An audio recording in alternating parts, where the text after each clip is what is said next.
Eh bien bonjour, aujourd'hui je vais vous montrer comment on fait la mise en bouteille d'une bière. Donc j'ai brassé une Pale Ale avec 3 houblons, Magnum, Cascade et Bramling Cross, levure US 05. Donc je vais vous montrer un petit peu mon procédé. Ça ne veut pas dire forcément que c'est le procédé à réaliser, mais c'est comme ça que moi je réalise ma mise en bouteille. Eh bien c'est parti. Alors pour ce faire, niveau matériel, il va nous falloir donc du désinfectant spécial alimentaire. Donc j'utilise du Chemi-Pro San. Dilution entre 15 et 25 ml pour 10 litres d'eau froide. Il va nous falloir un égouttoir pour faire égoutter nos bouteilles. Il va nous falloir des capsules 26 mm pour les petites bouteilles. Un autosiphon qui va nous permettre de transférer notre bière directement dans le seau de resucrage. Une capsuleuse. Ici une capsuleuse relativement basique.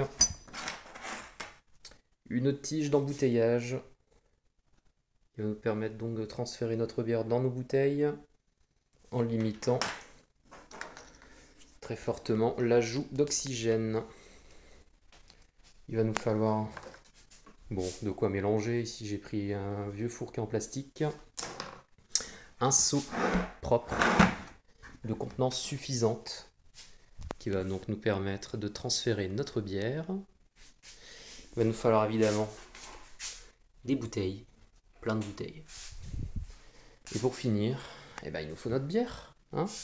Donc ici en fermenteur, nous avons environ 22 litres de cette Pale Ale que voici, qui n'attend qu'à être mise en bouteille après quasiment 3 semaines de fermentation. Donc là j'ai réalisé ma dilution et je vais commencer à tout désinfecter. Commencer par mon support égouttoir, ensuite je vais désinfecter mes bouteilles, mon autosiphon, ma tige d'embouteillage, mon seau de resucrage notamment, et en gros tout ce qui va être en contact avec la bière doit être impérativement désinfecté. Ce serait dommage d'infecter la bière et de devoir balancer tout ça aux égouts.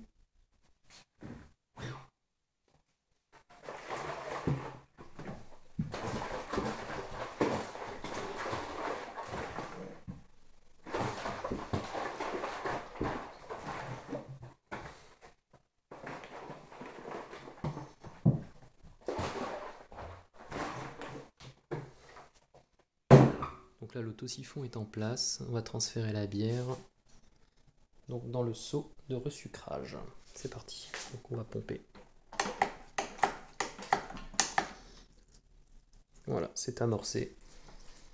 C'est parti. Et on va voir combien de litres on va récupérer de tout ça.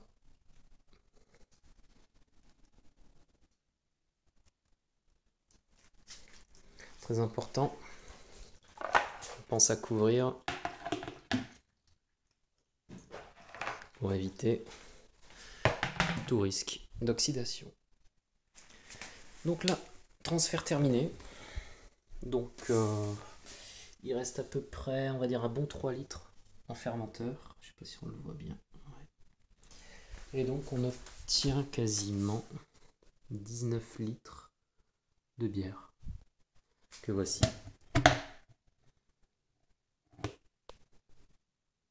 Le point. Voilà. Donc maintenant, on va attaquer le resucrage. Donc du coup, on va resucrer, donc c'est-à-dire qu'on va réapporter du sucre aux levures afin qu'elles puissent produire du gaz et que donc notre bière puisse avoir une pétillance en bouteille et être gazeuse donc lors du service d'ici quelques semaines.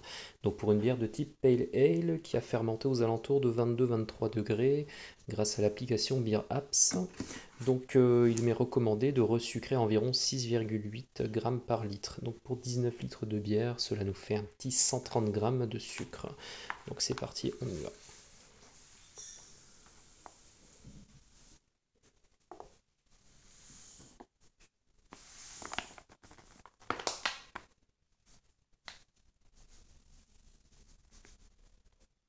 C'est même 129 précisément. Allez, juste pour la précision, pour le plaisir de la précision. 129, on y est. Donc 129 grammes, matériel, casserole. Et du coup, ce qui va se passer, c'est qu'on va donc rajouter de l'eau, on va faire un sirop.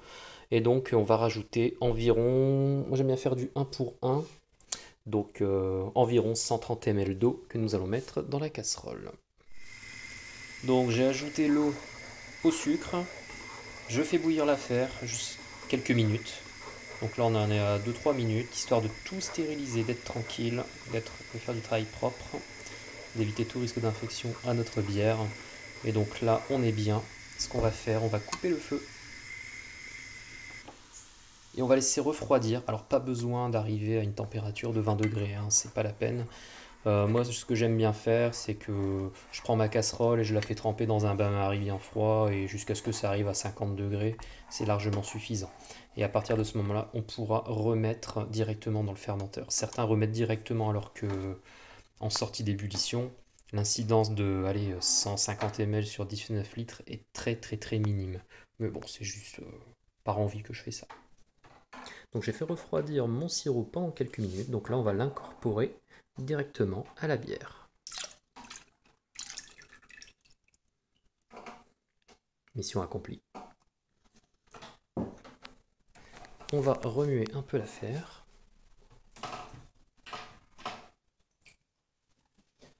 Donc là, l'important, c'est d'homogénéiser. Surtout, de bien répartir le sucre. Faire en sorte qu'il soit bien partout dans la bière pour éviter d'avoir des différences de carbonatation dans nos bouteilles.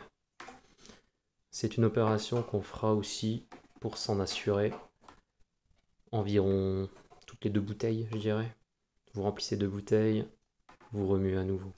Le plus important aussi, c'est de remuer en évitant de faire un maximum de bulles. Le moins il y a de bulles, mieux c'est. Sinon, on risque toujours d'oxyder notre bière. Là, il y a quand même un petit peu de bulles dû au fait que j'ai versé le sirop dedans, mais bon. J'espère qu'il n'y aura pas trop d'incidence. Ok. Sachant que le fourquet a été stérilisé également, hein, je tiens à le préciser. Ok. Et donc là, on va procéder à la mise en bouteille. Donc, par précaution, moi je laisse le couvercle par-dessus. Il n'est pas clipsé, il est juste posé. J'ai mis ma tige d'embouteillage ici présente. Robinet ouvert. Donc, le contact, est-ce qu'il va réussir à faire le point? C'est pas sûr. Non, il fait pas le point. La petite tige en fait la petite pointe au bout de la tige d'embouteillage va s'enfoncer une fois arrivé au fond de la bouteille, ce qui fait que la bière va se remplir par le fond. Et une fois arrivé en haut du goulot de la bouteille, la bière est remplie, on retire et ça ne coule quasiment pas. Donc on y va. Donc remplissage.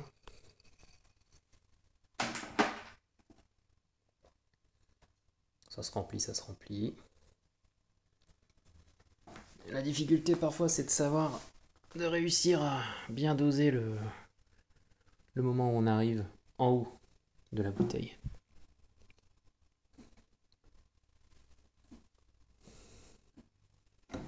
Voilà, on est approximativement arrivé en haut. Tac, on retire. Voilà. On met le bouchon à l'endroit, c'est toujours mieux. J'aime bien agiter légèrement pour vérifier l'étanchéité. Même si sur ces types de bouchons, normalement, il n'y a aucun souci. Après, on va voir comment on capsule avec la capsuleuse. Et donc là, on va mettre en bouteille, donc capsuler une bouteille. Donc capsule de 26 mm, capsule qui a été préalablement désinfectée dans le Chemipro San. Donc moi j'ai une capsuleuse de type Emily qui fonctionne relativement bien, sauf que j'ai un souci avec la stabilité des bouteilles. Des fois il m'arrive que en capsulant comme ceci, la bouteille parte de côté, parfois même tombe, ça m'est déjà arrivé au départ. Donc j'ai fabriqué un petit système, bon c'est très système D, ce qui me permet de caler ma bouteille et qu'elle ne bouge quasiment pas. Donc ce qui fait qu'on arrive, comme ça, hop, tac, sur, moi j'ai fait un petit quart de tour, on rappuie, voilà, vérification étanchéité, ça ne coule pas, emballé, c'est pesé.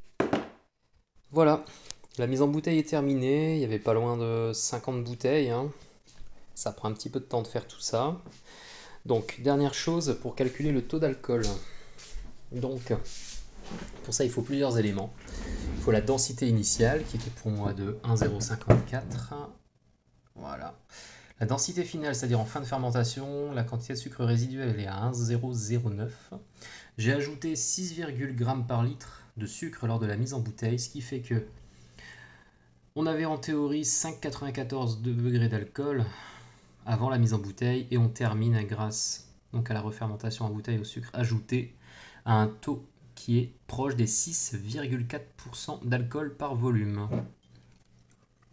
Donc du coup après c'est vous qui voyez, moi je fais des petites étiquettes juste un peu à l'arrache, juste histoire de savoir ce qu'il y a dans la bouteille. Je mets le taux d'amertume, je mets le taux d'alcool et la date de mise en bouteille. Ça fait toujours des bons petits repères. Voilà, j'espère que ce petit tuto vous aura plu. N'hésitez pas à laisser des commentaires constructifs. Merci et bon brassage.